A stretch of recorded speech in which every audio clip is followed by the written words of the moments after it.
چاہیے تھی یا نہیں. فی الوقت ہمارے ساتھ زید حامد صاحب لائن پر موجود ہیں, ان سے گفتگو کرتے ہیں. السلام علیکم زید صاحب, رائل نیوز میں خوش آمدید. وعلیکم السلام. زید صاحب, برطانوی کرافٹ ٹیلی گراف کی ایک رپورٹ کے حوالے سے ہم بات کر رہے ہیں. 14 اگست کو یہ رپورٹ شائع ہوئی ہے اور جو پاکستان میں زلزلہ زدگان کے لیے امداد دی گئی ماضی میں, اس حوالے سے انہوں نے بات کی کہ وہ دیگر پروجیکٹس کی طرف منتقل ہو گئی.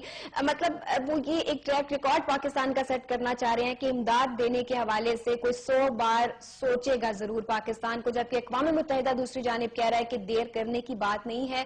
سیلاب نے شدید تباہی جو ہے وہ اس وقت پاکستان میں مچا دی ہوئی ہے. آپ کیا سمجھتے ہیں کیوں ڈونر جو ہے امداد دینے سے گریزاں ہیں, اور کیا اس رپورٹ کا اثر پڑے گا؟ دیکھیے, پاکستان کی تاریخ میں یہ پہلی مرتبہ ہوا ہے کہ اتنی بڑی تباہی آئی, اتنا بڑا حادثہ اور سانحہ رونما ہوا ہے, اس کے باوجود پوری دنیا سے کیش امداد پاکستان کو نہیں پہنچ رہی ہے جی, بلکہ کسی قسم کی امداد نہیں پہنچ رہی ہے.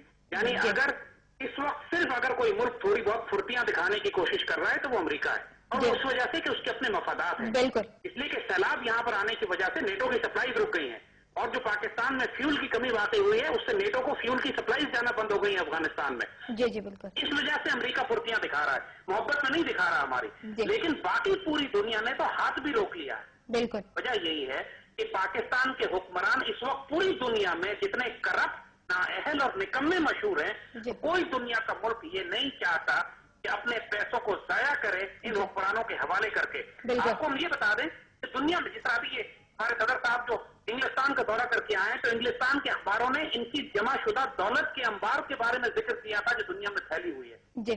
ابھی تک جب پاکستان کے حکمران اپنی جیب سے 1 روپیہ نہیں دے رہے اس کے اندر, جبکہ اتنی ان کے پاس دولت ہے کہ دنیا کے امیر ترین 10 لوگوں یا 50 لوگوں میں ان کا شمار ہوتا ہے, اور یہ اپنی جیب خاص سے اس قابل ہیں کہ پاکستان کا تمام یہ خرچہ اٹھا لیں. 1-2 ارب ڈالر ان کے لیے کون سی بڑی بات ہے کہ جب صرف $60 ملین تو ان کے سوئز اکاؤنٹ سے غائب ہوئے پچھلے دنوں, تو جس کا سپریم کورٹ میں مقدمہ چل رہا ہے ابھی, تو ان کے پاس دولت کی کمی نہیں ہے, لیکن جب اپنی جیب سے یہ 1 روپیہ نہیں دیتے ہیں تو پھر دنیا سے یہ توقع کریں کہ دنیا دے. یہ کریڈیبلٹی لیول ان کا, یہ خیانت کا لیول پوری دنیا کو معلوم ہے. ان کو اخباروں میں اس طرح گالیاں دے کے خیانت مرتکب قرار دیا گیا انگریزی اخباروں میں, وہ اتنی شرمناک بات تھی کہ ہر پاکستانی کا سر شرم سے جھک گیا. نہیں جھکا تو حکمرانوں کا سر نہیں جھکا کبھی. اور وہاں موجود جو دورے پر گئے افراد تھے ان کا جو ایٹیچیوڈ ہے وہ سب کے سامنے تھا, اور یہ ایک بات کہ مطلب کسی چیز کے ملتے ہوئے بھی اور مطلب اپنی جو ہے وہ حفت محسوس نہ کرنا, اس کو مٹانے کے لیے ایسے حربے استعمال کرنا جو مزید بے وقوفی لگتی ہے. یعنی اتنی شرمساری کی بات ہے, یہ اتنی شرمندگی اور بغیرتی کی بات ہے کہ یہ حکومت انڈیا سے $5 ملین لینے کی بات کر رہی ہے.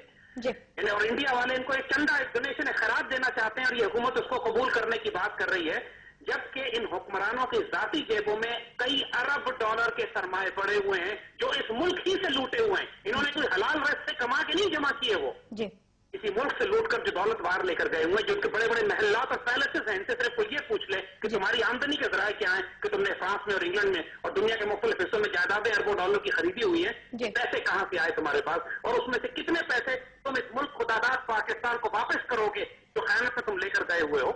تو یہ جب ظاہر ہے دنیا بیوقوف نہیں ہے, اس نے دینا, یہ ہمارے چھوٹے چھوٹے بچے ہیں جو 1000 اور 500 روپے جمع کر کے سیلاب زدگان کے لیے بھیجنے کی کوشش کر رہے ہیں. پورا ملک باہر نکل آیا ہے مدد کرنے کے لیے, لیکن یہ بد توفیقیں جو ہیں اس کو نصیب نہیں ہے, جن کا صدقہ اللہ قبول نہیں کرتا کیونکہ حرام کے مال سے دیتے ہیں یہ, لہٰذا ان کا صدقہ قبول کرے گا نہ دنیا میں کوئی. اور اوپر سے ڈونرز کی جانب ملنے والا ریکارڈ جو ہے وہ ٹریک ریکارڈ خراب ہو گیا.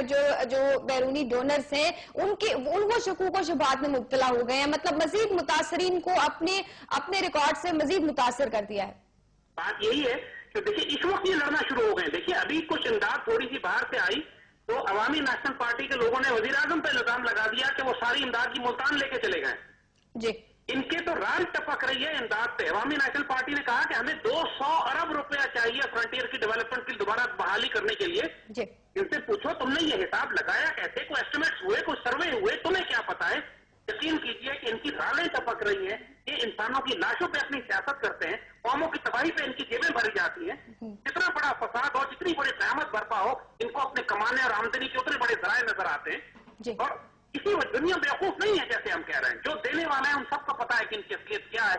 جس کے اپنے بچے ملک کے باہر ہوں, یہ پوری عوامی نیشنل پارٹی کی ساری حکومت ملک سے باہر بیٹھی ہوئی ہے, جائیدادیں ملک سے باہر ہے.